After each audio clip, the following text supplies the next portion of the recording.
Yeah, Vic. So basically, we came up with the idea of doing this podcast to just kind of discuss some of the things we were working on first, I think. You want to do a kind of the mental health side and mental wealth and mental well-being for people. And for me, it's, working in photography, filming, kind of wanting to jump in the podcast world, but not knowing where I wanted to take it. Yeah. And I think just kind of us talking about what we wanted to bring to the table, putting that idea together, working on that mind map, just kind of gave us a picture of what we wanted to clearly get through every kind of episode or every week.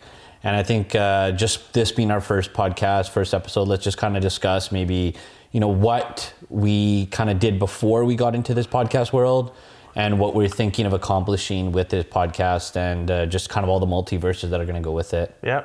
So the Multiverse podcast, I like that idea. I guess I'll introduce myself to everybody, but also to you, Sunny, so you get to learn a little bit more about me. So I grew up in Abbotsford, and family was, they came from India. Parents got divorced when I was about 6 years old, so that kind of split up the family. It's very uncommon for an East Indian family to get divorced. It's like, man, that doesn't happen. Yep. So grew up a little bit different than my cultural peers, I would say. And then we grew up pretty poor. So me, my mom, and my brother sleeping on one bed until she kind of started hustling a lot more with her janitorial work. And now she is happily semi-retired, and she sold her $1.5 million blueberry farm. But yeah, I come from very humble beginnings. And I went to about 5-6 different elementary schools here in Abbotsford. So for myself, about my personality is I very quickly was able to learn how to make friends very quickly, which is why we probably connected, because we met online playing video games through mutual friends. So it's just like, but you can just tell when you have that rapport with somebody, even online without even meeting. But then we came into real life and we started playing basketball. We're like, there's more to life than COD, right? So then, that was a bit of a kind of my upbringing. But then for myself, my main purpose in this life is this nonprofit, really just an initiative that I started a few years back called Mental Wealth. So with Mental Wealth, what had happened was when I was in my younger years, I got involved in the gangland activity within the Lower Mainland, which if you're around this area, you're very well, you very well understand what went on, especially in the early 2000s. With the gang activity as it started to come on the rise. So I became very deeply entrenched in that. And when I was about 19, 20, I started to experiment with all these different antidepressants. Got to a point where I was very emotionally blocked.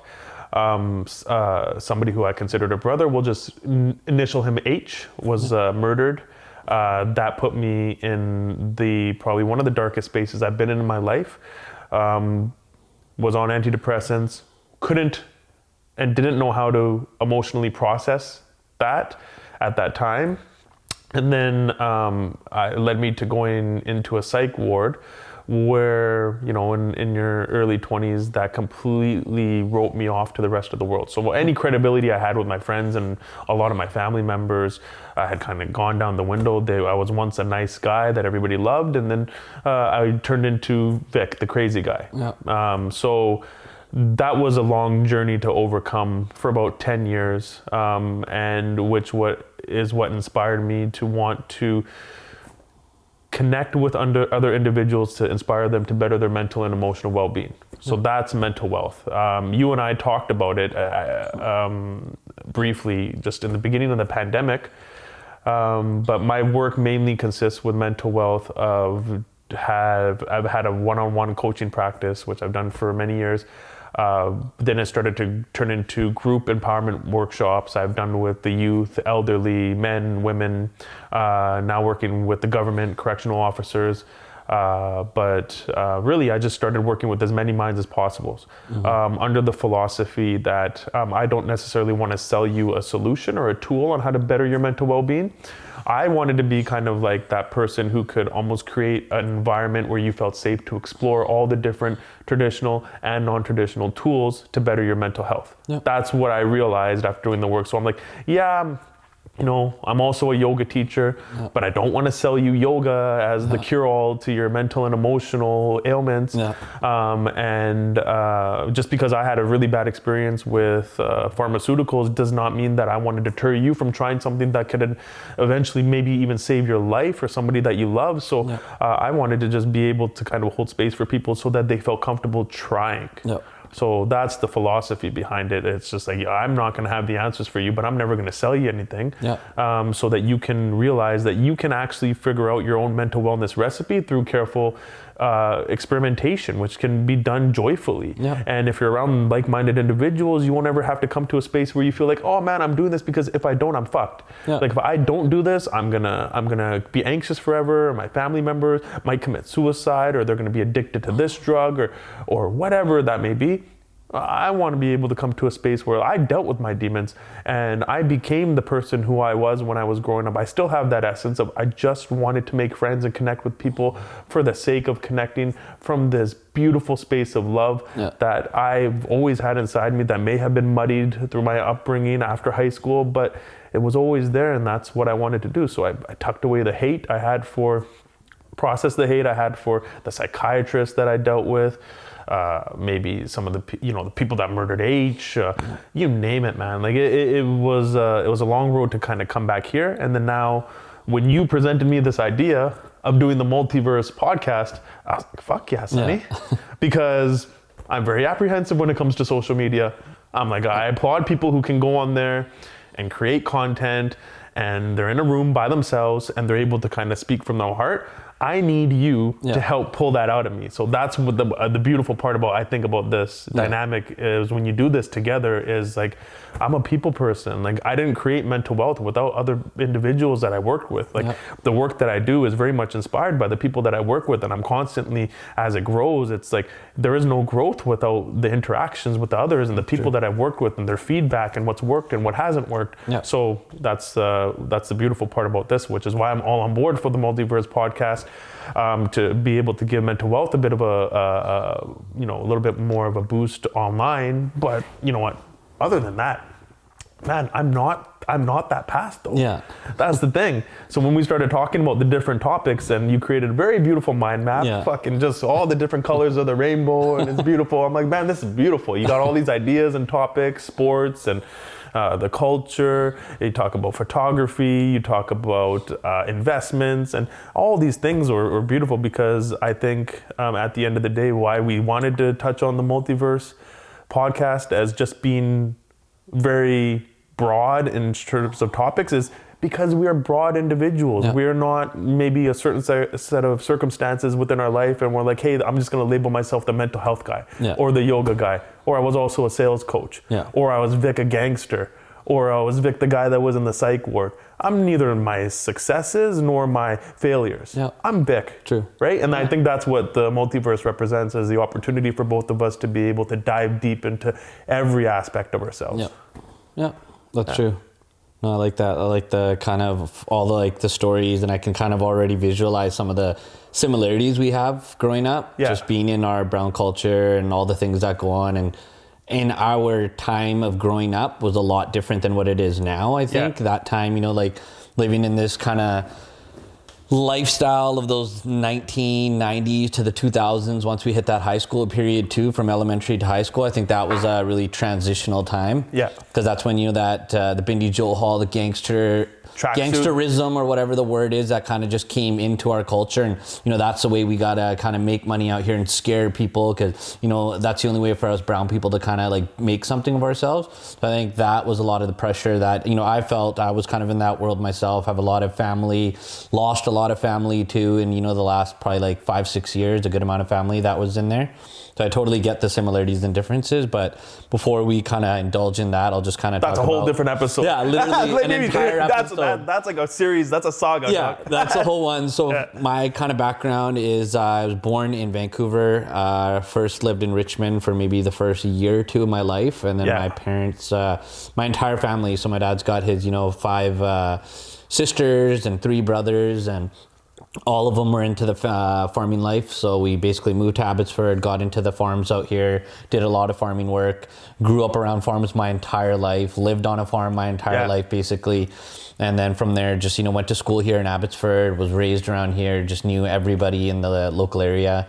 Went to MEI. Yeah. So I was a little bit of an outcast in our the whitewash brown boy. Yeah, basically one of those whitewash. Even though I wasn't. Like I had my best friend who went to school with me. He was that type more of didn't hang around with many brown people. So he did kind of have that whitewash system to himself a little bit. And me being from a really large family of like the culture, going to the temple all the time, that still stuck with us. Yeah. Traveling to India all the time was a big thing. Yeah. You can be both, right? Yeah, literally. And then high school, just kind of going to school here at MEI again. And then from there, moving to India to become a dentist. I had some relatives that were already there from here that were doing it themselves. Yeah. So I totally thought, I'm going out there. I'm going to become a dentist. I hated it. Didn't want to go there. Kind of, the parents obviously have that force and power over you at that age, Yeah. So they kind of pushed it along and I went with it. Lived there for 3 years. Met some amazing people out there. Still have some of my best friends that are from India, and we constantly talk to each other, even through all the turmoil that's going on in India right now. Yeah. And just kind of built all these beautiful relationships there, and then ended up having to move back. And it kind of sucked when I moved back because I was supposed to go back to India. I came back just to visit for summer. How long were you in India? 3 years in total. Yeah. So around 2006 or 5, around there, I went there. Yeah. Right out of high school, and then basically that 1 year I came back, it was summer vacation. All my friends were like, "Hey, Sunny, when are you coming back?" And I just kept leading everyone on that, hey, it'll be, in a couple weeks. And finally some of them call me and they're like, "Are you ever coming back?" And, we had this super tearful kind of like emotional call where I had to tell them, "Hey, I'm not coming back." Yeah. Right. And it sucks. You have to like basically just break that off and rip this bandage off and kind of try to forget as much as you can. And then I was back here, and basically I was about 1 or 2 months in Abbotsford, and then I moved to Kelowna right away with one of my cousins. And we started going to school there just because, again, being in India for 3 years and coming back, I thought there would be a lot of change out here and it wouldn't be the same old shit again. But coming back, it was the same old shit. So I kind of had to just leave Abbotsford. We moved to Kelowna right away, went to school there for about 2.5 years. And that kind of started progressing me into getting into business, into real estate, kind of following in my dad's footsteps. And then eventually I moved back from Kelowna, started doing real estate out here, and always had this passion of like doing photography and filming and watching a lot of movies growing up, Bollywood, Hollywood. Just I would watch these movies and not just look at the storyline. I'm looking at what the heck's going on in the background. Like, how did they shoot this scene? Like, how are they able to get this person to, say that many words without like losing their script or wherever they are on the script? And I think that was just building up in the background while I had all these other jobs and working these 9-to-5 jobs at, TELUS and BC Hydro's real estate department, the Vancouver Fraser Port Authority, working at these jobs that, have a safeguard. They're all union jobs, but they're that 9-to-5, having to go to Vancouver all the time. Yeah. And I think just kind of having this passion of, me and you finally got a chance to work together on some footage and kind of listening to you and understanding your whole background and story of where you wanted to take your life and the projects you wanted to do. I think that kind of lit something up under me, a little fire, and that, it was maybe a tinier fire in the beginning, and now I'm seeing that fire kind of grow as I've been trying to work and, going to LA to do some projects there, doing projects here, and seeing all of it kind of get put together and me actually in that field and working, I saw that passion kind of reignite, just take off. Yeah. And right away, Isn't it funny? You won't really realize, it won't really kind of make sense to you until you start doing it. Yeah, literally. It's like in the back of my head, I had all these ideas, but I never jumped on any of them. I would just kind of think about it, maybe play with one or here or there until we kind of started doing some work together. Yeah. And I started finally doing some projects here and there, and that just ignited something that I'm like, you know what? I got to go after this. I got to put a little bit more time and effort in there. And this 9-to-5, like, it pays well and whatnot, but like working from home, how COVID kind of put all these different restrictions on things, and having a newborn just after COVID, that changed everything, seeing her every day at home, that kind of wanted me to pursue something else where I would be able to have a little bit more time on hand and be able to, hang out with family and friends a little bit more. So I think that kind of just all added up to this idea of a podcast. Me listening to podcasts way back in the day when podcasts weren't anything. Yeah. It was just me listening. When people were like, why the hell would you listen to people why talk? you listen to this? And it was more of me listening to kind of people before Audible and all this stuff came out about a book being put on audio. It was more so that. It was kind of listening to these weird authors and stuff that I can't even remember their names anymore and some of the books that they've written. It was just awesome to be able to read a book without having to read the book. Yeah. To listen to it on, just driving to work or back. It's an hour there, an hour back. That's 2 hours a day of listening to something. And then I think from that, just the podcast has always been in the back of my head, but not knowing what I wanted to. You know how we kind of talked about maybe doing only mental wealth or only doing one thing. But then when I sat down and I was looking at some of the podcasts that are out there, they're so restricted in what they do. And they're such niche podcasts. But then you also want to be able to kind of like just tap into every part of yourself, right? And not be restricted. Yeah. So, I like you look at other podcasts, but it's like for me too, it's like I got to a point, you work in mental health for so long. Also, you get labeled as this is who you are, and you get introduced as that's who you are. And then people kind of, we all do this. We have this thing where we just kind of immediately judge somebody based on what they tell us that they do. Yeah. Right? Where it's just like, that doesn't even scratch the surface of who I am as an individual. So that's a beautiful, when we started to explore more, it's like, but to me, the work I do in mental health is equal to my passion for poetry and yoga and playing COD. Exactly. How I do anything is how I do everything. Yeah. Like, I'm going to be the same person. I'm going to show up as me in all these different areas of my life. Yeah. No, you're right. How you just touched on, like, when somebody sees you the first time and they meet you and you say, this is what I do in life. Yeah. Right away, you are labeled as that person. You're the mental health guy. They see me, the photo film guy. Like, that's all they get to see. And it's with anybody, somebody could be a doctor and you ask them or a nurse and that's what you just think that's what they do in life. They're spending all their time and effort into one thing, but they don't get to see all the background of what other, habits or what other kind of interests they might have. Yeah. And I think that's why this whole multiverse, the name of that, I just kind of I knew you'd gravitate towards it too, just the whole universes. And we all, I believe, have our own universe that we live in. And we have all these different things that are kind of rotating around us. Or we're just intersecting. Yeah. Like we're just stopping by and be like, yo, what up over there in your universe? And you're like, what up over here? We might live in this one overall universe, as they call it. Yeah. But within that, I think, we have 8 billion people that are living in 8 billion universes. Yeah, we're all and sometimes it's awesome to bring our universes together and we find out something that's hidden in your universe that we just didn't know about until we got that chance to kind of sit down and really dissect what the heck we want to talk about. Yeah. So I think with this, it's going to be awesome because the multiverse kind of is going to be kind of broken off. It's going to be me, you talking here and there every week at least. Like the most it's going to be is these conversations, us bringing people on. Yeah. And then it's going to be broken up into kind of a sports verse because, a lot of the people that are around us, they love sports. It's became like this religion now basically with, friends and family and just other people. So I think it's something we want to just be able to touch on. We're not the craziest sports people either, even though I have friends that'll be on there that they can do the talking for me just because they know stats and whatnot. And then from there, it's going to be, the mental health and mental wealth side where we get to just jump in. And I think you could probably talk on what we'd actually be discussing on those kind of podcasts and who you'd want to actually bring on to the podcast. Yeah, I think, you and I could just talk for days first to just kind of unearth these good topics. I'll go back to what you were talking about, how you are, people do judge us, right?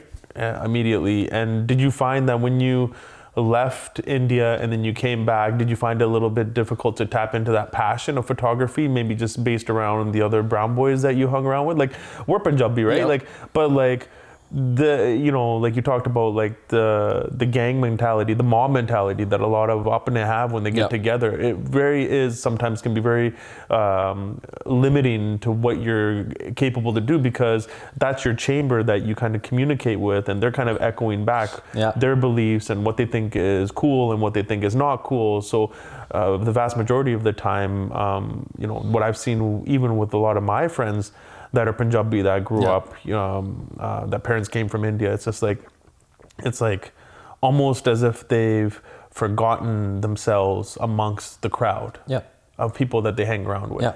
No, I totally, coming back was weird, depressing, felt kind of like a big failure. you're leaving India, that's your career path, and now you're coming back. So right away, you're assuming everybody in our culture is going to be talking about it. You know, he's back. Man. Why? Like, what was the issue over there? Fucking gossip galore. They're not thinking of, hey, this guy might be depressed because of everybody and everything he knows is out here, and it's not there, and it's, you know, not fulfilling me. It's not the career path I wanted. Yeah. So coming back right away, I kind of felt that kind of tension anytime I went somewhere, and, you know, I know questions were going to be asked, so I kind of had to prepare these like interview-like answers. And then thankfully I had, you know, my brother was there often in India with me. So when I came back, we still had that same bond and connection right away.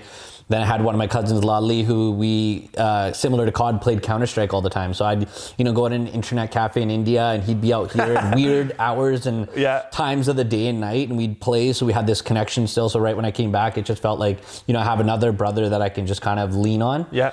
So totally, like, there was totally different things trying to draw me. Obviously that gang style life, I had a lot of relatives in it. That was drawing me there because I'm like, you know what, easy free money. Like, I left one career path, I could just jump on another, an easy way to do it. Yeah. And I kind of had to find myself right away, basically, in that first year of being back. So it was like a really big thing. And at that age, I'm not thinking of anything as like mental health and, you know, my mindsets and emotions. You're just kind of at that age, just playing along with whatever you kind of desire and what you do, and drinking all the time and doing all these drugs and just trying to party it out and think that's going to kind of help your lifestyle, just because when you come back, that's what everybody around that time was doing. Yeah, and then you take a look at it though, like deeper beneath that. It's like, why is everybody doing that? It just comes from the deepest desire to want to connect with your surroundings, man. And all you want to do is connect with everybody. That's where gangs are formed. It's the connection, it's the brotherhood. It's just like, very rarely was I ever enticed by money. I only have one tattoo. I never wore any kind of like jewelry or anything like that. I love my brothers. Yeah. So it's just like at the root of it all, everybody's so much desperately seeking that connection with others that it, you know, at the end of the day, they're not really going to question what that entails in terms of their actions and behaviors. Yep. So it is a slippery slope, especially when you know, talking about our families when they come from India and they're having to manage and navigate in a new world where they have a lifestyle out in India, but it's a completely different ball game. And now they have kids growing up in a completely different culture, and they're trying to navigate their finances while raising their kids, learning a new language. And there's this very distinct gap between not only their connection with their kids, but their community, because they're still so focused on growing themselves. Yep. A lot of our parents were kids when they had us, man. Yeah. How old were they? They're like getting married at like fucking 16, 17, man. Like, you're engaged. It's like, no, you're gonna marry this person, you're done. Like, it's just infants, dude. Emotionally, you know, they're emotionally adolescent. Yeah, you can be headstrong mentally. Well, as a lot of our culture is very headstrong, but like emotionally, man. No, you're emotionally adolescent, and you haven't had that opportunity to make mistakes and grow and develop your relationship skills. But you get thrown into this culture, it's like sink or swim, you know, strong work ethic, and you have to work your ass off because if you don't, it's do or die. And everybody lives to come abroad. They're like, there's no life if they don't come abroad. It's like, oh my God, the suffering. I'm abroad, I want to go abroad. Every time I go to India, it's like all my cousins, everybody, oh, you got any pics of any Godia, man? You know, I always want to see what the lifestyle's like out there. It's like, man, you have no idea. You have no idea. Then they come here, and now they want to go to India every year. They want to go back to the motherland because, so much stress here. Can't wait to go back to India. Running away, But that's the cycle, right?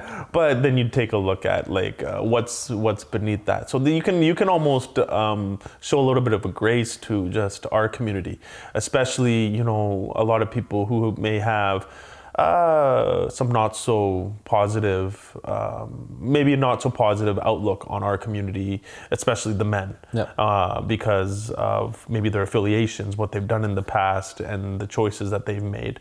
You know, they just want to connect, and maybe they just didn't have that opportunity, or their parents were just not available to them emotionally to help them mature as men, because that's what it takes. It's not just your physicality. You can grow strong, but that's not strength. Strength is being able to mature your emotions as well and get a better understanding of yourself, so that you can really be a positive influence on your environment. Isn't that what being Punjabi is all about, man? Yep. Seva? Yeah. I would always look at that. I'm like, taking a look at people, trying to measure up, like, how Punjabi are you, right?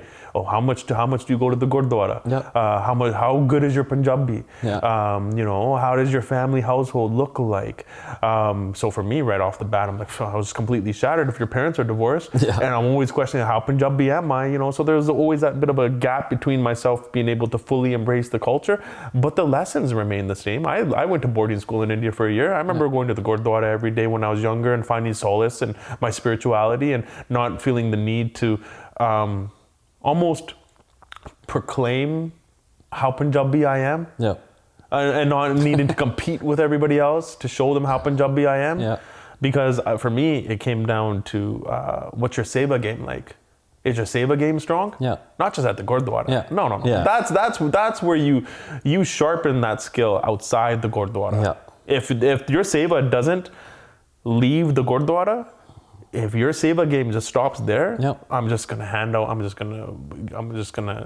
do it at the Gurdwara just to show face for everybody. Yeah. Man, you're missing the whole point of Yeah. Guru Nanak's teachings. Yeah. It was to just connect with humanity. Yeah. It was to embrace them, whether I wore a turban or not. Whether my family is this caste or that caste. No, Singh is not king. Yeah. King is earned. Yeah. You have to earn that, Yeah. man, through your actions and behaviors. You don't just get born into becoming a king. Yeah. And then eventually, I promise you, if you do your seva, you get to a point, you're like, I don't want that title. Yeah. I'm just who I am. I'm Yeah. just another human. There's nobody above me, nobody below me. And it's like, when I do my mental health work, because I work with lots of people from different backgrounds. So when I was working in Alberta, there's not that many Punjabi people there. When I talk to you, I could be like, this was eventually mental wealth started for me to kind of heal from parts of my past. But when it became less about me and more about my seva, I realized it's all that is my seva to humanity. And then I could say that to you and you understand it. Whereas some people are like, oh, what are you talking about? Like, how can you just want to do this volunteer work? Yeah. Because I was doing that stuff for like years and not making a dime, man. It wasn't even a non-profit. It was no profit. I wasn't making a dime, dude. But like, that's a seva. Yeah. It was instilled within me. Whether how that looks like, how Punjabi you want to, if you want to call me Punjabi, but that's where it came from. A lot of that roots from my family. My father, do you remember the little tiff that we had in the community of when they brought in tables, at South Fraser? Yeah. Okay. I remember, I don't know, I was like 10, 12. And then I remember asking my dad, I was just like, Dad, what's going on? Like, why are people so pissed off that they're putting tables and chairs in the Gurdwara? And I remember, because my dad's he's a very intellectual individual, very quiet, humble, thoughtful, taught me, like, I know I can count the lessons he's taught me, but he didn't need to teach me many. Yeah. But one of them was humility. And he taught me, he just very, very briefly described to me, he's like, well, you see, when you sit on the floor and you eat with everybody, that means you're equal. Yeah. There's no hierarchy, that your status isn't going to make you better than them, and there's nobody below you. So that's what it represents. Yeah. So when they brought in the tables and the chairs, it's just like, if you're sitting higher than somebody, what you're inadvertently kind of declaring is that you're better than them. Yeah. So during that whole time, I realized, I'm like, man, when did you guys realize? Do you guys realize you're bringing politics into this pure religion? Yeah. And you're getting mixed up and you're having feuds over it, and you're not adapting. And then I realized, I'm like, that's a beautiful concept, Dad. And my dad's like, at that time he's like, we'll continue to sit on the ground, just but we're not gonna stop talking to our cousins who are sitting in chairs, right? We're not gonna have a feud with them. Oh, they go to this Gurdwara, we're gonna go to that Gurdwara, and then I was like, that's a beautiful concept, because that kind of always stuck with me. But then reflecting upon that, I'm like, what if people have special needs? What if they can't sit down on the ground? Yeah. What if they're in crutches, man? So you gotta. It's very silly. I totally remember that time, and my dad's very similar to the way you described your dad. He's very quiet, doesn't really say much. He's the youngest out of like 11, 12 brothers and sisters. So he's humble, smart. He's kind of picked up from all their mistakes. Yeah. So I remember that time it happening to him. My dad, my family, they were four, sitting on the ground. It's just always been like that. Yeah. It's part of the religion, so they didn't want to kind of modernize it or North Americanize it. I think that's what everybody was scared of, that we're going to kind of bring in all these Canadian and American styles of thinking into a religion. So I think people kind of panicked at that point of this clash happening. Like, why the heck are we bringing in these tables and chairs? But it's, at the end of the day, like, to me, when I looked at it, I was like, I don't understand why you guys are fighting. Like, why not have both? If you want to sit on the ground, you sit on the ground. If you want to sit on tables and chairs, you sit on tables and chairs. But in my thinking, again, that's very different. Yeah. That's being from here already and not understanding my religion as much as that age. Whereas these people are very stuck on whatever their thinking is of the religion. So I totally understand where both sides, or where they're just sitting on the ground was coming from. I saw the feud of why they wanted to fight for that right. And now when you're at temples, you'll see some are just tables and chairs, some are just on the ground, and then you do find those temples that have both. Yeah, and those are my kind of temples, man. Exactly, and the way that you kind of said it, the people that are having issues, they're maybe handicapped, and like they're old. Usually these places, like if somebody's sitting there and an older person comes with their plate, people are willing to get off those, sit on the ground, and let these older people that should be able to sit a little more comfortable and not have to be in any kind of pain to sit on those things. So that's what I like seeing in those temples, is that there's a reason why there's tables and chairs. Just because some people can't sit on the ground, like, it makes total sense. It's very hard for them to sit, and if they sit, they might not be able to get up. And if there's nobody that day at the temple, really, the langar hall is dead, like, somebody doesn't know that they got to go help somebody to pick them up, right? So I think, I was around that time too, and like I bet a lot of people that are born not too long ago, they would not understand that like concept at all, because they've been going to temples and it's been like a total mix of different things, and they wouldn't think twice of why is there a table and chair here, or why is everybody only sitting on the ground. So I totally remember that vividly, that time, that all those arguments and people rushing different temples and all this crazy drama that was going on at that time. Because if you break it down, it just shows you what can happen, how you can kind of isolate yourself with truly connecting with others if your outlook and view on even our culture is very narrow. It's and you're not able to detach from it, to question it from time to time, to be able like, oh, where are we today? Maybe back in the day, probably better. Everybody was more flexible because they were moving a lot more. They weren't sitting at their desks all day. So I bet you probably back then, when we were farmers, all back in Punjab, like everybody's just chill. They're good sitting on the ground because that's how they rest. Is how they squat down, right? We don't squat in Canada. Nobody's squatting down, so they're not used to that. So it's just like I can see how, but also wanting to preserve the culture. And how, if the one thing I realized is, okay, so I go to boarding school in India, okay, grade 6 and 7, my mom sends me out there. For her, she has her reasons, whatever. Girls are calling the house, and they took me. I had my little agenda. I'm like, man, mom, they were calling because they have my agenda. They're just pranking. It's like, you're too young to have kids. I'm like, mom, that's like biologically impossible. She's just like, she's always worried, right? So then, whatever. And then but she also, part of it, she wanted me to really learn the culture and never forget our roots. So I go to boarding school for a year in India. And there's Muslims, there's Sikh, there's a few like people from Australia, all shades of brown. Every single shade of brown you can think of. I go there, and me and my brother were getting into fights every day because we're Canadian. It didn't matter that I'm Punjabi, man, and I could tell you, but I had to prove it to you. It's like my accent is different, so I think I'm better than you. So that experience taught me. I'm like, yeah, you know what?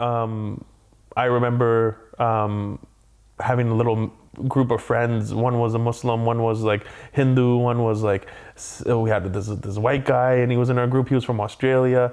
And I remember these guys are just like, fuck, man, I don't give a fuck who you are. You like what I like. You like Archie comics. And I remember having Mentos all the time. I share my Mentos with them. We had a little ragtag group of friends. It's just like, but everybody else, it's like, if you are different, and it makes them fearful and not want to interact with you, because people very much to their core, whether they're aware of it or not, resist change, and they're like, they want to fight you. And it's like a nervous system reaction. Especially India. Fight or flight. They want to just leave you alone, or they want to fight you. So when I come back, I'm like, it completely broadened my outlook, which is why I think I was able to, not talk about being whitewashed too. So like, I got along so well. I was like an Indian in the freaking Texas of Canada, in Alberta. And I was involved with that community for so long in Okotoks, Alberta, that like, everybody got to know Vick. Yeah, of course they're gonna be like, who's this brown guy? He's like the only brown guy in this town. It's just, but like they got to know me, and that was a blessing for me.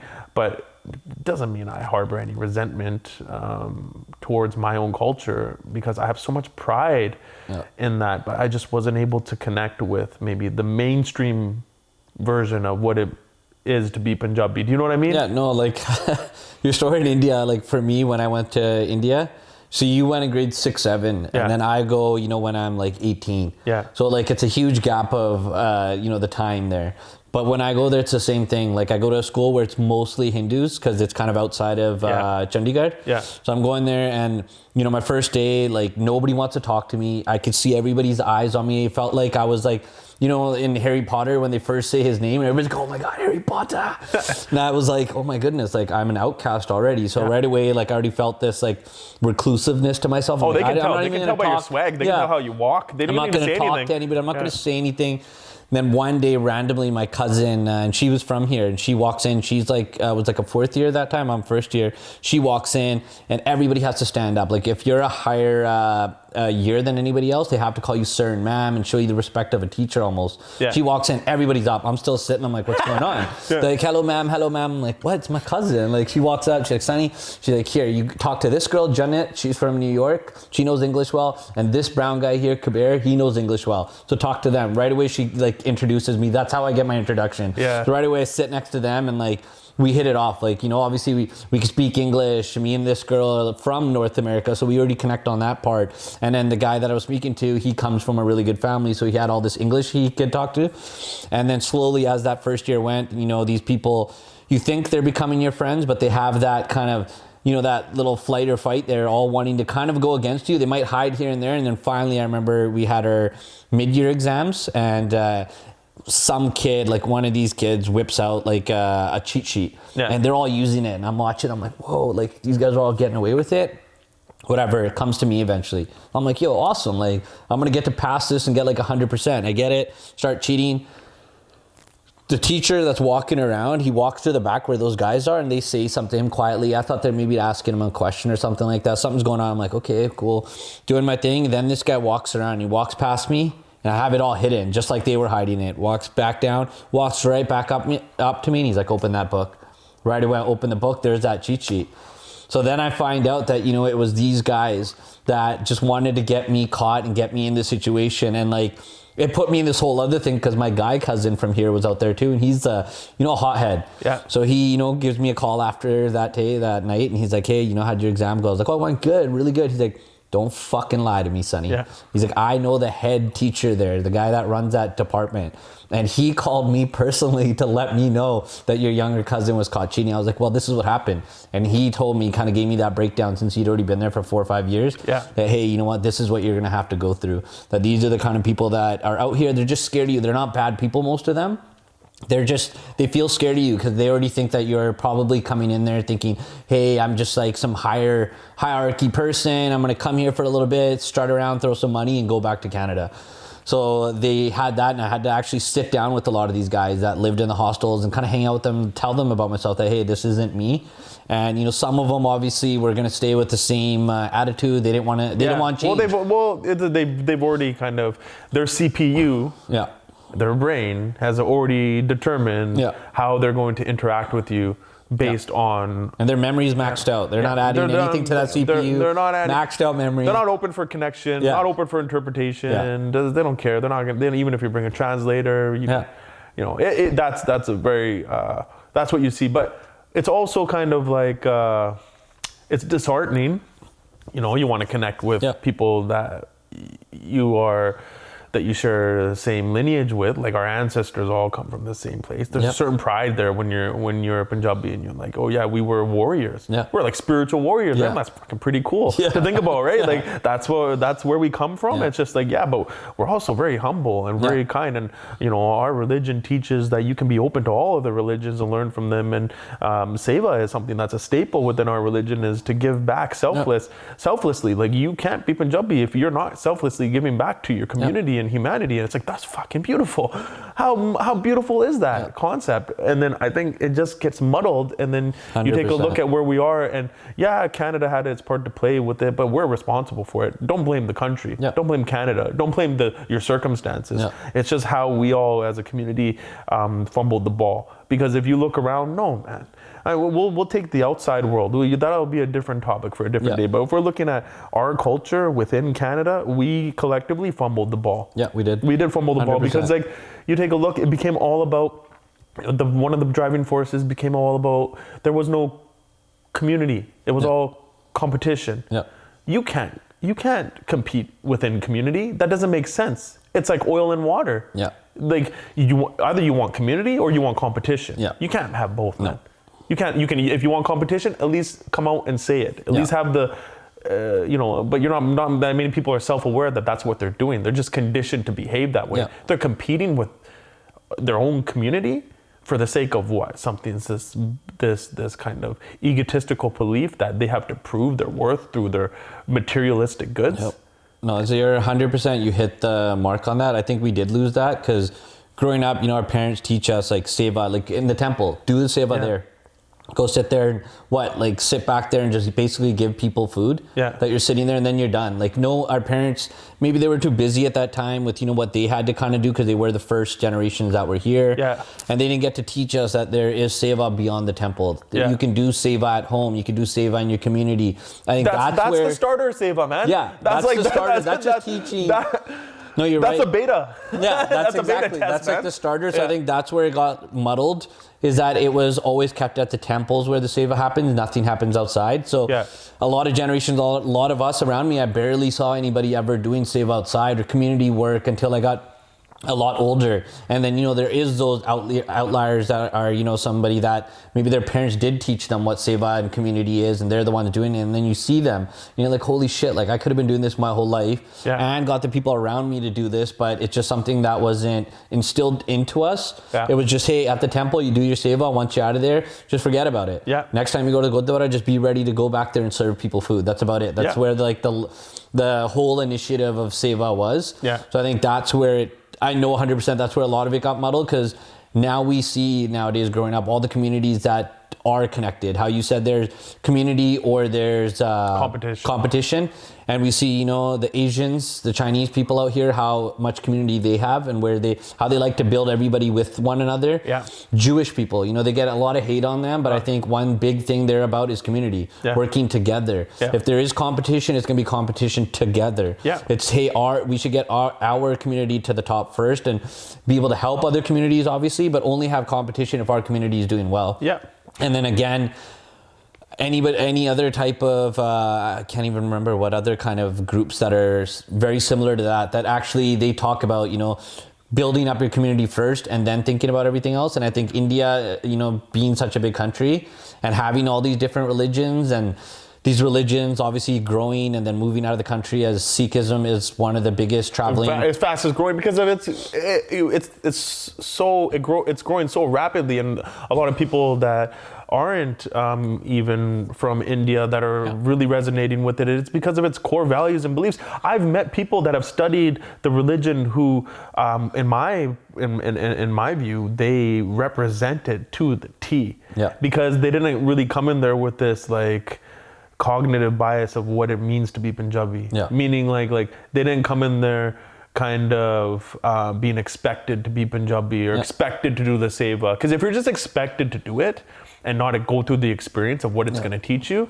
then it's almost a robotic action. Like if there's no motion attached to it, like there's no desire for you to want to do this on your own accord. Yeah. You're just putting on a show. Yeah.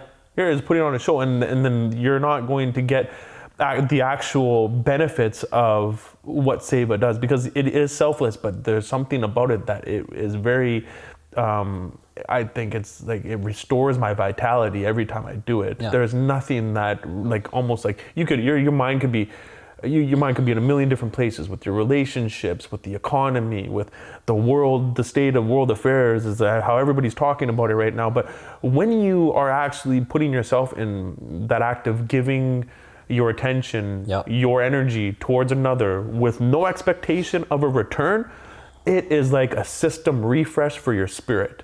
Every single time. Every time I've done it. And then, but how are you going to access that if you're just doing your seva so that you can raise your profile, or you can look good on a resume, or you can do it to appease your family, because if that's what you think you're supposed to do, No, it's like, don't do it because you think you're expected to do it. Do it because you understand and you've experienced what it truly means to be Punjabi by putting the needs of others before yourself. And you know what the beautiful thing is? You start to put the needs of others before yourself, you get taken care of. Yeah, that's true. Do you know what I mean? Yeah. Like, if I'm always taking care of everybody else around me, guess what? They're going to do the same for me. Yeah. And you know what? Some people aren't. Yeah. That's okay. Yeah.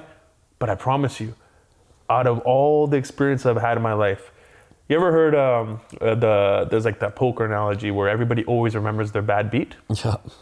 Right? Everybody always remembers, okay, I had this much money, but I always remember my bad beat. I always remember how I lost it. Yeah. Because the negative weighs a lot more than the positivity. Weighs on you, weighs on your mind. But those positive interactions, man, I've had way more positive interactions with people within my community than worse sometimes. But sometimes those negative interactions are the loudest. Yep. They get the most attention. Yep. They're the most talked about. Yep. You know, and we have dropped the ball on representing ourselves collectively. But you know what? Beneath all of that, the spirit still remains. Yeah. We'll survive. You know, this culture will be, our Sikhism is never going to go away. Yeah. It'll be one of, I think, the cultures in humanity that help to contribute towards the overall balancing of humanity. Yeah. Like, and not saying it's more than anything else, because it encourages you to kind of explore all of the religions. It's like, it doesn't have to be a bad thing. No, you're right. And like Sikhism, how you kind of said we're spiritual warriors, and we can be humble and quiet. Like, we are one of those, you know, religions, or kind of like a community of people that are quiet, that sit in the background. We let India, you know, the Hindus to run India, and Pakistan, you know, got all the Muslims. We just stuck with India. Yeah. And I think that's the kind of people we are. We wait for the moment to actually have to do something, or have to do an action that might go against what people believe or think, but it's an action that we've had to do to protect our faith, protect our community. And I think that's kind of how we came out as that type of person. We were these great warriors, and you know, we eventually, these warriors had to start families and learn that whole side of the world of it's not all just fighting. And I think that kind of interrelationship between the fighting and building a family really made these people that are super strong and strong-hearted and just kind of mentally strong too. But we also have these emotional sides that sometimes nowadays, especially, we don't take care of that emotional side as much, because it kind of just gets pushed out of the way. Just how our culture was born from day one, right? It was just push that emotion out, and you lead with you know, your kind of your head and heart almost, and you don't think about those emotions. So I think that's a big thing that is with Sikhism, that even friends now, that I have a friend that I went to high school with, Andrew, and he became a lawyer, and he's living in Victoria right now, and he never, you know, he's been around us for his whole life, Sikhs, but he never really understood our history or wanted to search about it. And now that there's all this stuff going on in India, and you know, Amritpal out there saying is representing us in this kind of big dilemma that's going on, he started doing research, and he starts randomly messaging me, you know, like usually we were just talking about golf and things like that, and he's like, have you heard of Amritpal? And what, it's amazing what he's doing. I'm just reading up on this and that. So it's awesome to see that now. I think we're kind of coming back in the forefront again, because I think we stayed quiet for a really long time. Then the farmers' protest happened, against Sikhism was brought to the forefront. Obviously that kind of paid off, but then you know, they kind of hit it out of the news by saying they've, you know, accepted all the terms that the Sikhs and everybody in Punjab wanted, and everything got quiet again. And now we have a new dilemma, and now it's even bigger, because it's, you know, something that's kind of going against human rights. And I think a lot of people are again getting to understand Sikhism, and I think now is probably the best time for us to be able to show a good light on Sikhism, to actually see what it's about. And like, I'm seeing people that never even talked about Sikhism, never even been to India a day of their life, and they're, you know, old enough now, and they're posting, you know, things about Sikhism and what's going on right now. So I think it's got a chance to really blow up and put a light on it, but I think it has to be done right.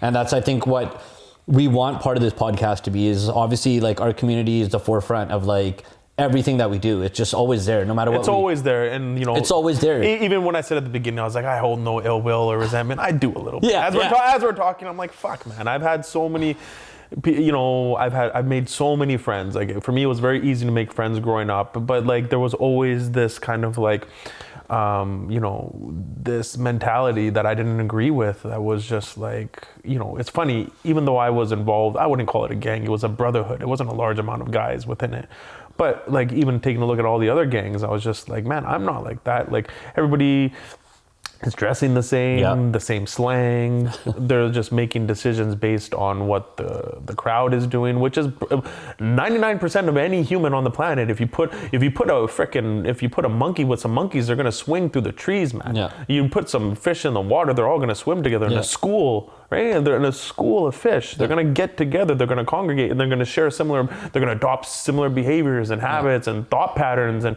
then but it's like, but I have this kind of like a little bit of like almost kind of apprehension to even always like proudly say I'm Punjabi because I've been disheartened by the community in the past, but also question like, sometimes I'm like, am I Punjabi?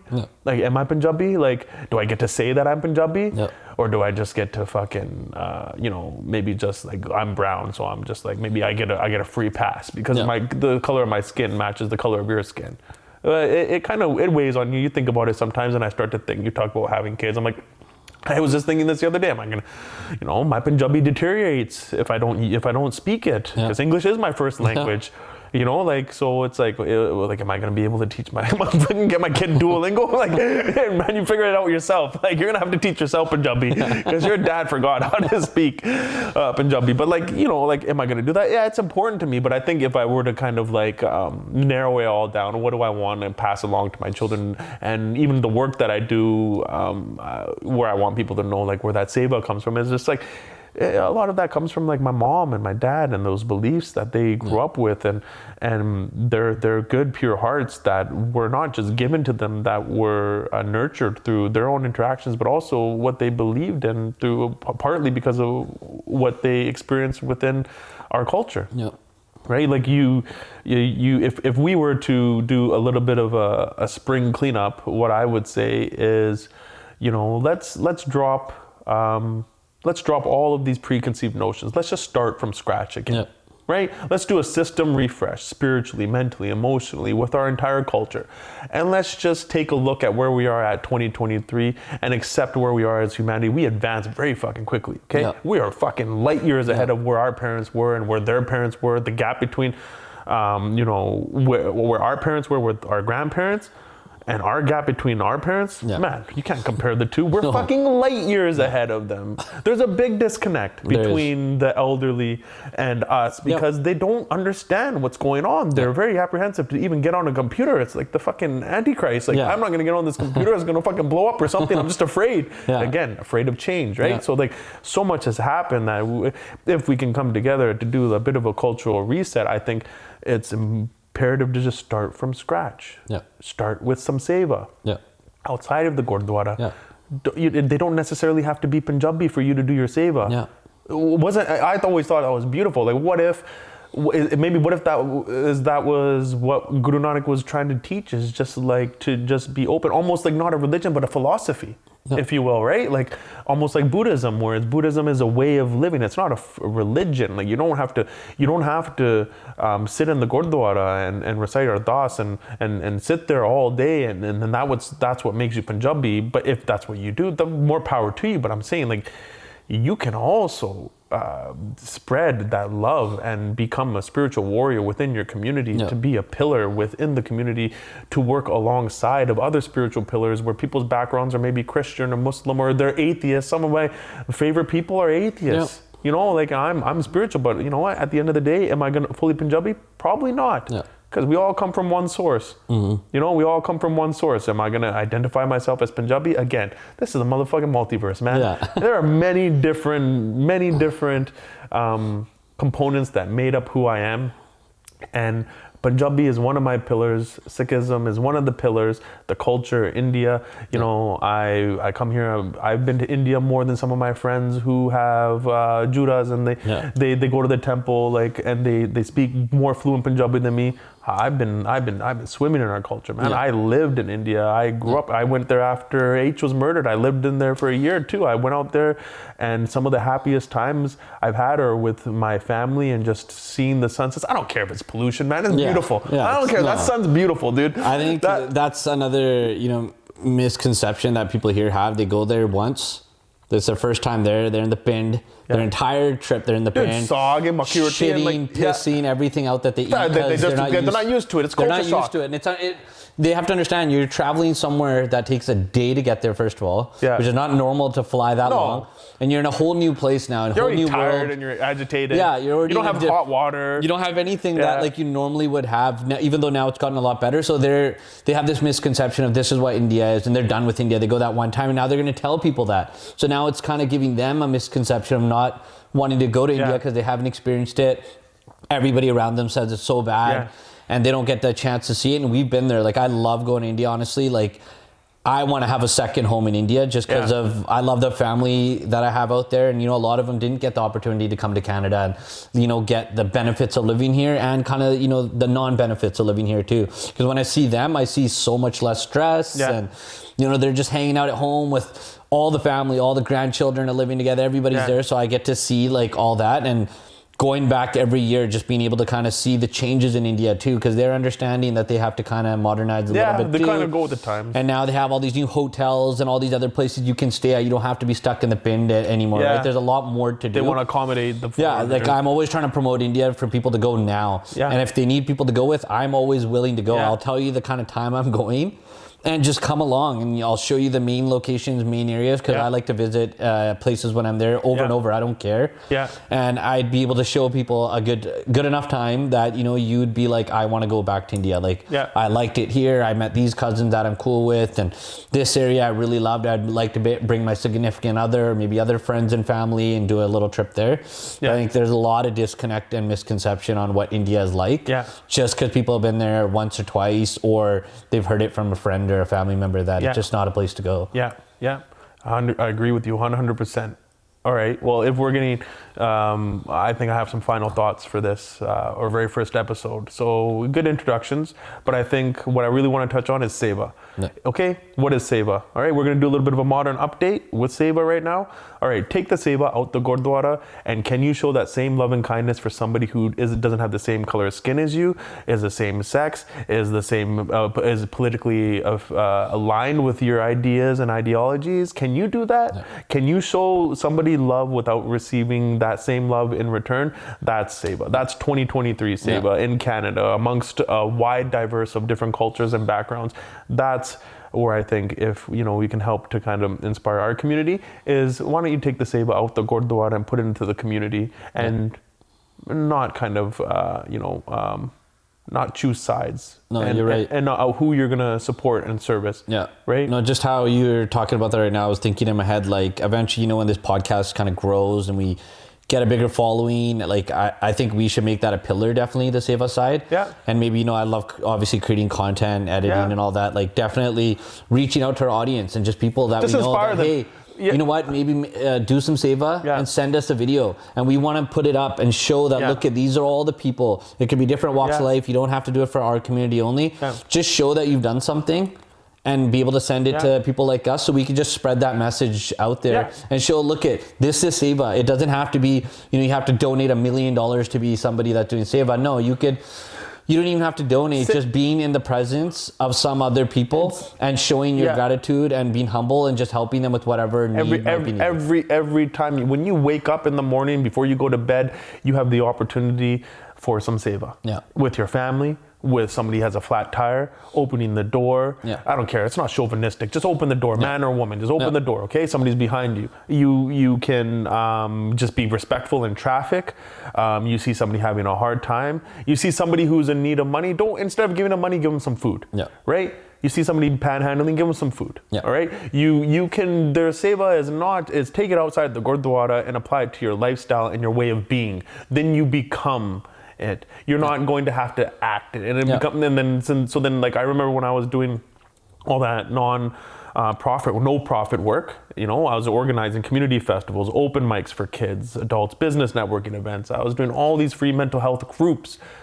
And people were like, oh, where does it come from? And asking questions. I was doing newspaper, I was doing interviews with the newspaper. It can very easily be summed up to a way of being. That's all it is. It's just Seva, man. Instead of talking about it, you can be about it. And we can inspire so many people, hopefully. And it can become Yeah, just the way you're saying it. It can become a habit. Yeah. That's what we want it to be. Like, you don't have to think of it as habit. We want it to obviously just be a part of your daily life. Yeah. But to form a habit, you have to do it. Yeah. And you have to consistently do something for it to become a habit. And you can't pick and choose. You can't. It's like You can't pick and choose. You can't pick the like what is it? What's the most popular thing to be pissed off about today? Yeah.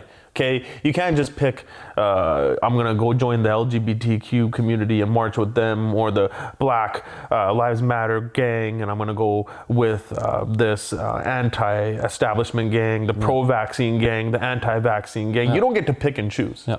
You don't get to, you're gonna just have to do this every day, and whatever it ends up becoming, it becomes. Yep. But if you try to plot it, if you're putting so much thought into your Seva, man, your Seva game's way off. If you're doing it for political aspirations, you need to get humbled and come back to your roots. If you're doing it to make your business stand out, you know how like all corporations now, you don't even listen to corporations. It's like, we're giving back to this initiative. Yeah, if you buy this, we're gonna give back a certain percentage of these proceeds to this company. No, man, you're still a horrible corporation and entity. And there's some atrocities, human atrocities. Exactly. We don't know what's going on in the background with some of these companies, though we do. Yeah. And the other thing is they could be saying that. Like, I know we've heard of a lot of charities that end up taking money and they're saying that they're helping all these people, but when somebody's actually gone in there and broke down where that money's going, and it's actually being paid off to the people that run the organization rather than going out. Yeah. So there's all these things that we have to, I think, sometimes just do a little more research on. People, you need to understand, when you work with charities, so when I started doing the nonprofit and I started going deep with that,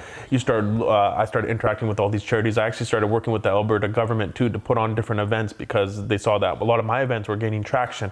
So they're like, oh, can you help us with these youth events? And I started to connect with all these individuals who were aspiring to start a nonprofit or a social enterprise, which is a social enterprise is if a corporation and a charity had a baby, that's a social enterprise. So like I started interacting and kind of swimming in that crowd of people. And quite honestly, a lot of these people are doing it for, I believe, for the very wrong reasons. You know, they're doing it because somebody else told them to do it. So the media said that this is what you should be doing, where you should be putting your attention and your focus. This is how you should be giving back. I get prompted when I see people knocking at my door, when I go to the grocery store and now it's giving me an option to donate to this charity. It's like, no, man, that's like very surface level Seva. It is, It's surface level Seva. If you want to go to the really core of it and you want to get to the nitty gritty, that you're doing that shit every day. And mental wealth for me became what it became because I was doing it every day. And that's the best way to describe it. Fuck, that felt good to describe it. I've written some shit, I'm like, fuck, man, I'm just doing this to just explain it to people. But if I had to put it in a nutshell, that's what that's what it is. And so then can you imagine how beautiful it would be if our culture started to just embody that notion that they could just give back, and no action is greater than any other action. Right? No action is greater than any other action. Just because this person has raised $35 million for this charity, it does not devalue that this person stopped to help somebody change a tire. It is equivalent because they are about it. And if they had the 35 million, I bet you they donate it too. This person got it. And I bet you people that are donating, moving all this money around, where the fuck's the change? And at the end of the day, where is it, man? How you said, one action is not greater than another action. I think, changing a tire after you change that person's tire, you feel good when they drive off. Donating that 35 million, you feel good that you donated it. Both people had the exact same feeling from two different actions. So it's the same feeling overall that you're, doing some kind of help for a cause. But you did two totally different things. One's, somebody might classify that as a low level seva or something like that. But end of the day, you help somebody in need. Somebody that could have, it's a rainy day and they needed a tire changed and they have nobody else and they're just having a really bad day. You might have saved that person's life that day. And if you wanna like, so then that's the lifestyle, right? Like you're doing it on a regular basis. Like I come here, you're like, yo, you want some water? Like just serving people, right? Like that's Seva, right? Like that's what's engraved in us. We always want to cater to the prane that come over. The guests are here, right? Like I want to give them all my love and my attention. You take that outside the house. You can do that with everybody. But if you want to go deeper into it, kind of like a project and narrow your focus to have like a greater impact, well then do so based on your own experiences in life. Okay? Not because it's trendy. Okay, and that's why I don't get along with people that are in kind of like who are almost activists in mental health. Man, we don't speak the same language. Yeah. Like just like I hopefully can inspire some of those people to say like you can have more of an impact if you start to create some change, start to create some programs, start to create some action, collaborate with other individuals, inspire them. Because we can have these Bell Let's Talk days till the sun fucking comes up, but then it's not what's going to help make a positive impact in the culture surrounding mental health. If we can start to, if you want to do something.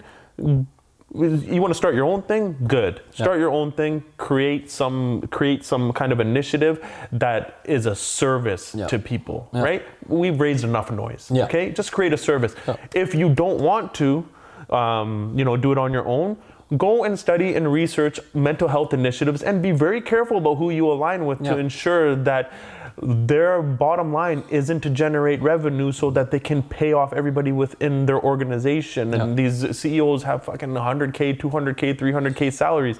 Because I tell you, it's going to become a business very fast. And it's going to be hidden, and you're not going to feel fulfilled. So if you want to feel fulfilled, do it yourself, or align with somebody that you feel that shares your same values and beliefs. And that's what's going to help move this whole, this kind of like, that's what's going to stir up some change. Because I don't need to donate money. Man, I was doing 40 events a month, Sunny. I was doing 40 events a month, all free. Yoga classes, meditation classes, mental health support groups. I had mental health professionals facilitating. I had non-traditional mental health professionals facilitating. I made zero money, and the community gave me free access. I didn't fucking need anything other than that. I made no money. I didn't need money to do it. I needed a vision. I needed to connect with community. I needed to do it with pure intentions. And when you communicate with people, they can see the pure intentions, and they will vibe with you, they'll connect with you, and they will give you access to their resources so that you can work. Money is so fucking, it's not the end all be all to make some change.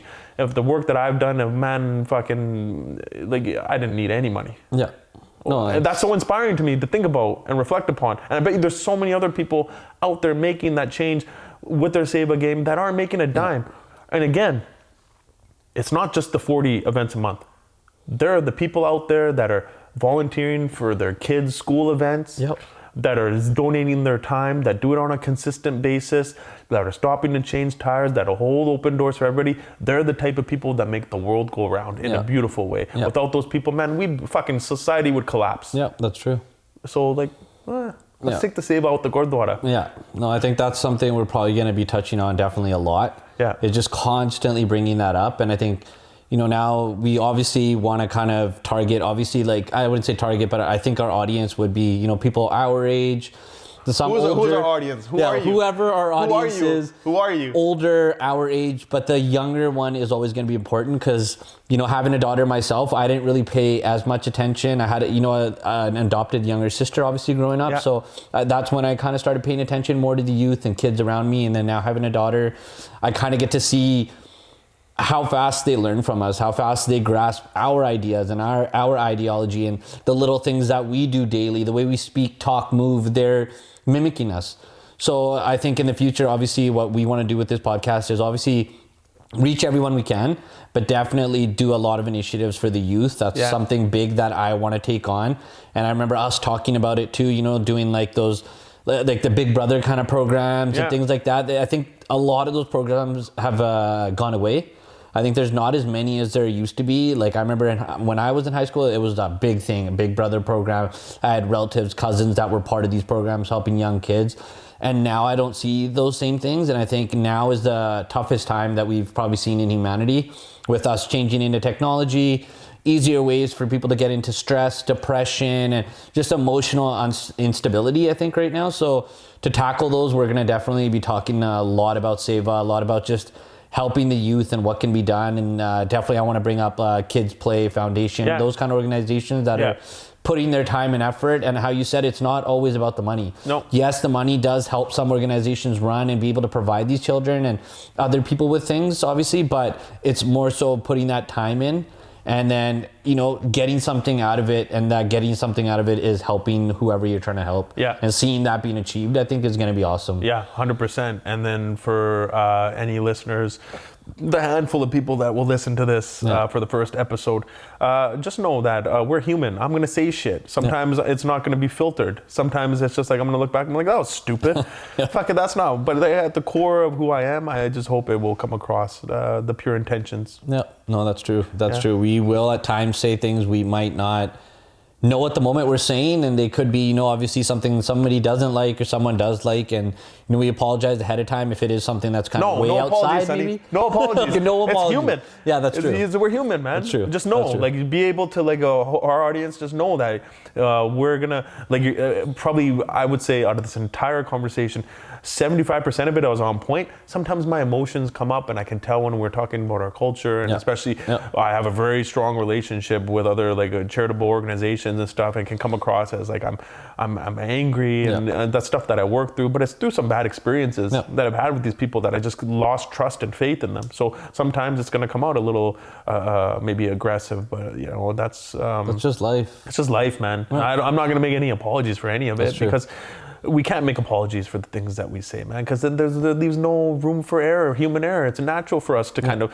say some shit. Nobody's ever in their life said something and fucking been like, oh man, I didn't mean to say that, or I just wasn't able to articulate my thoughts and my emotions, so I resorted to saying something that was totally outside of my character and my context. Again, it comes back to, you know, not only will you give back to others, we got to give back to ourselves too, Sunny. Yeah, you know, we got to give ourselves a little bit of grace and compassion, and not feel like we have to kind of sugarcoat what we're saying, or make so many apologies that we don't leave this room for error, because without where's the room for growth? You'll see us fucking a year from now, we'll be so well polished, but in the meantime, fucking deal with the little, like, deal with what's going on. Deal with the little emotional fucking, whatchamacallit, little volcano of emotions that will fucking come out when we start talking on different topics. So it's gonna be awesome. We'll have, again, we didn't get a chance to touch on everything, so obviously there's gonna be the whole sports verse, that whole side. We got mental verse. Show them the mind map, Sunny. We'll blast that up in one of the videos to kind of let everybody see what, you know, mental verse is obviously gonna be about. And then we got Investiverse, just kind of helping people. I think one thing, you know, school doesn't really teach you is investing, finance. What the hell happens after? You can teach me, man. After you leave school. And it's it's not like I know that much about it. It's just the little tidbits I know, but I want to bring on people that obviously are in those fields that can that have helped me and people around me just understand the most basic concepts that have changed, you know, how we live and how we kind of go about with our finances and all these kind of things, investments. Just because we sometimes, you know, we're just investing things just by hearing people. You know, we're on Reddit, and who was that person that we used to follow that's to the moon? That one account. Oh, the stock thing? The stock one. There was that one stock account that everybody followed when he'd say, you know, the stock's going to the moon. Well, everybody's throwing their money on that. And now I didn't know what you guys were doing. I was just like, whatever, man. It was crazy that time. We were taking advice from, you know, people we don't know. Taking advice that was probably 80% shit. It's just following a trend. Following a trend again. So I think it's sometimes, instead of following the trends, it's sometimes awesome to bring on people that know, that are in those fields every day. And then lastly, it's going to be, we haven't got the exact name for it, but we're calling it kind of Influverse or Influiverse, where it's influencers or, you know, celebrities, athletes from all these different fields and industries, and kind of bringing them on and just picking their brains of, you know, why they got into what they got into and what they're actually projecting to get out of what they're doing on a daily basis. And, you know, their audiences, like bringing on their audiences and letting them kind of see them in a different light. Sometimes, you know, people are just on their own podcast all the time. Sometimes you don't get asked to be on another podcast. So we definitely want to kind of intermingle with other podcasts and just get their backgrounds and their ideas and their concepts of what they're trying to achieve. I hear a lot of podcasts that are there. Honestly, they don't have a reason of why they're doing it. They're just fucking around. They're just like, hey, we're just sitting there having some drinks. My clear intention is it's a really good platform for me to talk about the work that I'm doing in mental health. Exactly. Right. And that's what we want to be able to do, is give platforms to us. To kind of, we have, you know, mental wealth, and we have Gilligan World Studios of the things that we do, but then we want to give platforms to other people that are going to be able to help our communities and other communities. And I think hopefully when any audience, whoever eventually listens to us, they don't think that, you know, we're only talking about Seva. My mom will listen. Yeah, and I hope like she'll be our first. People that aren't Punjabi or are part of our community don't think that, you know, when we say Seva, it just means our culture, our people. We mean that worldwide. It's a universal thing, man. It's a universal thing. It's just, we say Seva, it just means, you know, kind of helping others basically in the end. And I hope everybody kind of gets to understand that as we kind of discuss it and bring it up, because I know it doesn't matter if we're in our sports-averse or mental-verse or investor-verse, all these topics kind of crisscross. Yeah. Because, you know, religion. But it's all rooted in love and it's rooted. That's what we want to talk about mostly, is just rooted in love, and whatever comes up, it comes up, and we just want to be able to discuss it with people, because I know these ideas have been sitting in our head, and we needed a platform to let them out. And I think we were kind of trying different concepts. And I think this one just kind of works because we get to just kind of relax, be ourselves. Free range, man. Yeah, let ourselves. I wear my sweatpants. Yeah, literally. We'll just kind of be ourselves and just do our thing. Yeah. All right. Good first epi. Straight up. Yeah. First one done. All right, let's blaze.